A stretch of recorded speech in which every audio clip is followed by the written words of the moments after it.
our next guest co-produces the monthly live lit series That's All She Wrote, which takes place the second Sunday of the month at Swim Cafe, and which also recently celebrated its 1-year anniversary. So congrats to them. She has appeared at a number of storytelling and live lit venues, and her work has appeared on the online publication The Toast. She's pursuing a certificate in creative writing at the University of Chicago, and she just won the annual Prose Award for nonfiction from John Rich's Guild Literary Complex. What a coincidence! Congratulations. It is definitely the Tuesday Funk Bump. She is also a Gapers Block contributor, but more importantly, a returning Tuesday Funk reader. So please welcome back J.H. Palmer.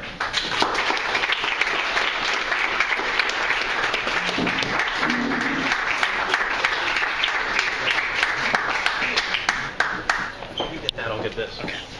Oh, actually, it's just there. Is that this? Okay. This piece is titled The Sixth Floor.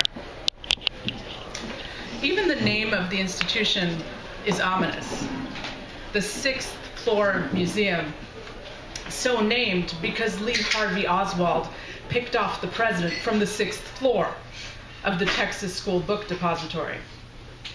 It wasn't a landmark I'd planned on visiting, but after sitting in the same conference room for days on end, I was eager to get out and do something, anything, besides go back to my hotel room and watch cable TV. The woman who sold me a ticket at the museum called me sugar no less than 7 times over the course of our transaction, which made me ridiculously happy. The South as myth is alive and well in my mind, and anytime I experienced anything that felt appropriately Southern, I mentally recorded the experience. I took note that the man in charge of the conference referred to us collectively as y'all, at least for the first couple of days before transitioning to you guys. The mission statement of the 6th Floor Museum opens with, "The 6th Floor Museum at Dealey Plaza chronicles the assassination and legacy of President John F. Kennedy." Included in the price of admission is an audio guide narrated by Pierce Allman, the first reporter to broadcast from the Texas School Book Depository on November 22nd, 1963. He begins the tour by stating that he was there, and then narrates historical photos and moving images, including the Abraham Zapruder and Orville Nix films, a glassed-off recreation of the sniper's perch, and autopsy sketches.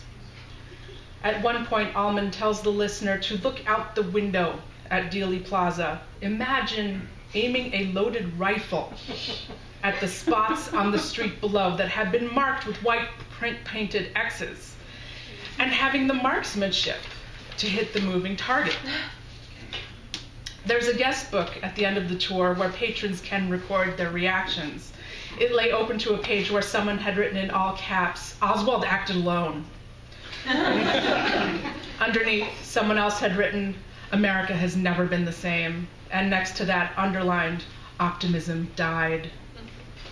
Photography is not allowed on the 6th floor, but if you've got the wherewithal, you can pose on one of the white painted X's on the street while a friend takes your picture and then uploads it to Instagram.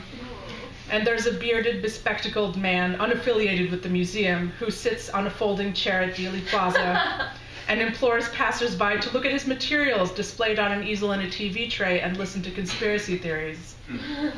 Was it possible, I wondered, that the city of Dallas feels so responsible for the death of JFK that, like a visual hair shirt, it feels the need to put the event on public display in the most morbid way possible?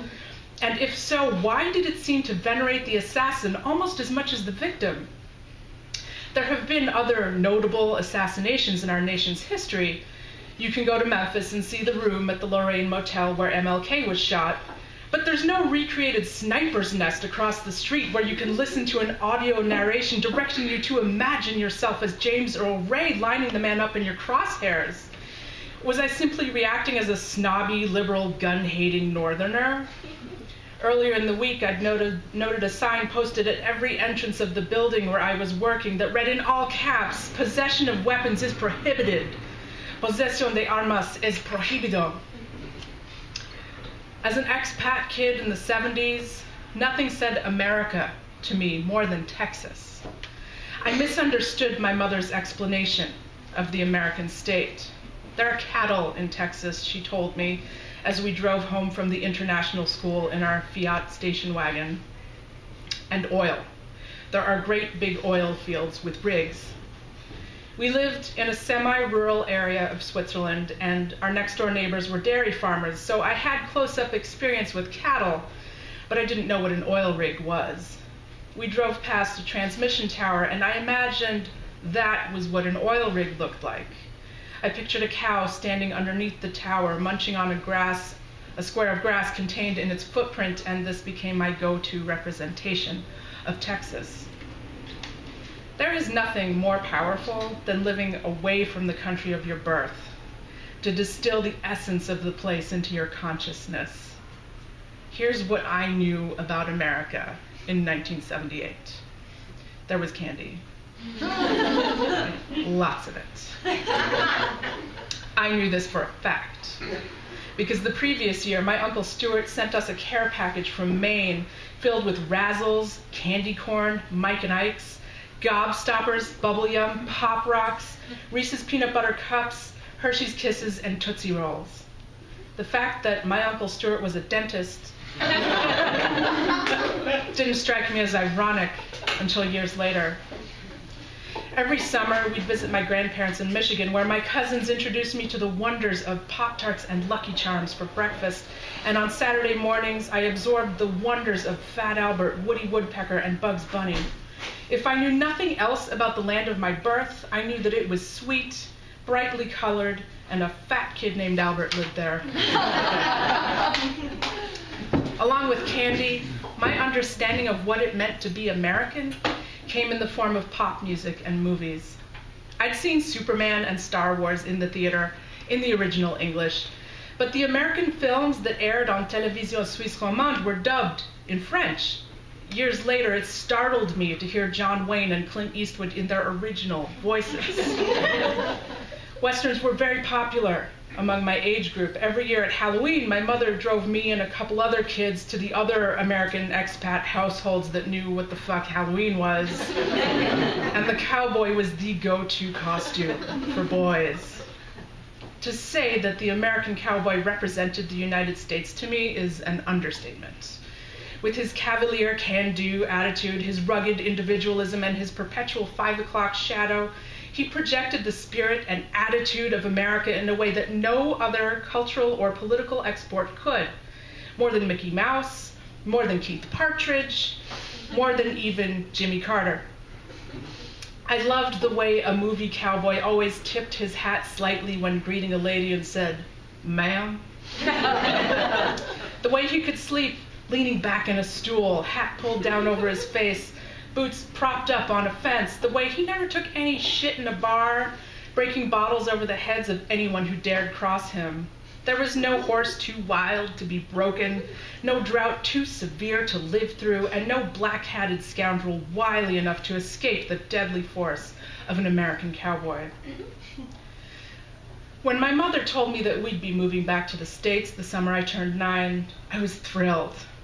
In the months leading up to our move, I told anyone who would listen, we're moving back to America. Not New York, not Brooklyn, America, as if no further specificity was required. I wasn't exactly sure what to expect, but I knew one thing. There would be cowboys. I had survived the rigors of living outside of America's sweet, sugary borders, and I returned expecting some sort of hero's welcome. Instead, I was treated like a foreigner, which, for all intents and purposes, I was. Outside of those summer visits to Michigan, I had no working knowledge of the country. We'd left when I was 3. My new classmates were quick to point out that I ate the wrong foods, wore the wrong clothes, and watched the wrong TV shows.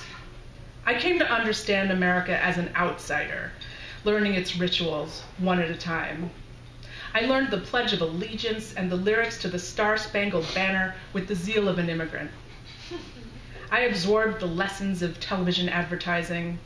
I knew that Pert shampoo would give me bouncin' and behavin' hair, that Excedrin was headache medicine for pain, and that Reuniti with a slice was nice. I watched the Super Bowl not because I understood or enjoyed American football, but because I felt it was my civic duty. As an adult, for the most part, I pass as American, but I still have moments when my difference becomes obvious to others. I have never quite understood the appeal of Johnny Carson, Las Vegas, or the deification of the Kennedy family. Apart from the stirring theme song of the nighttime soap opera starring Larry Hagman and Patrick Duffy as the Ewing brothers, I knew nothing about Dallas. My colleagues and I landed at Dallas-Fort Worth, and we asked our cab driver, the default ambassador of any city, what we should see as tourists. There's not really a lot to do, he began, almost apologetically. There's the art museum, we have an aquarium, and the grassy knoll. I checked his expression in the rearview mirror for signs of sarcasm, but his wide face showed no signs of anything but the most honest-to-goodness, what you see is what you get composure that you'd expect from a tour guide leading families dressed in khaki shorts and sun visors around a state capitol. The Visit Dallas brochure in my hotel room, which included the site of the Kennedy assassination and a list of notable landmarks, corroborated the cab driver's statements. Hung on a wall of my hotel room across from the bed was a sepia-toned photograph of 2 longhorn cattle. Western-themed object had been placed around the building as if to remind guests that they were, in fact, in Texas, despite the fact that if it weren't for the pair of cowboy boots on display behind the check-in counter, the black and white photographs of long-dead ranchers in the lobby, and the hotel restaurant playfully named the Brass Cactus, this hotel could have been located on any stretch of highway, anywhere. I saw exactly one person wearing a 10-gallon hat. That was my only cowboy sighting. He sat in the lobby of the hotel, his white hat creating a distinctive profile on an otherwise ordinary-looking man. He sat alone on a leather couch, perhaps waiting for someone, simultaneously fitting in with the hotel decor and standing apart from anyone else in the lobby.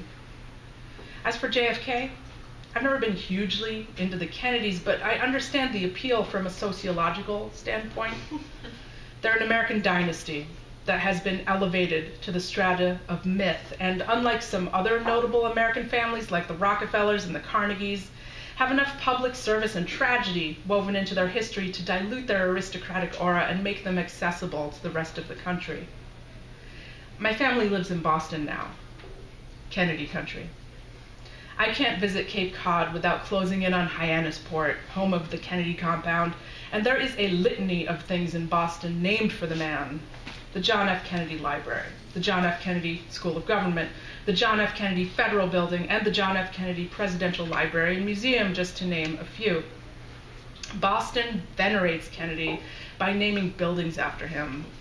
Dallas venerates him by making the site of his murder their most identifying characteristic. Dallas comes across as an outsider trying to fit in, taking on the trappings of Western lore without having a true Western identity, the way I started wearing Adidas and listening to Billy Joel when my family moved back to the States. Its identity as a city is just as flimsy. You can go shopping, you can watch a football game, or you can work. All things you can do just about anywhere. You can eat some really good brisket, and you can buy a pair of heirloom quality cowboy boots, but that's about as Western as it gets. The 6th floor museum itself certainly projects some mixed messages.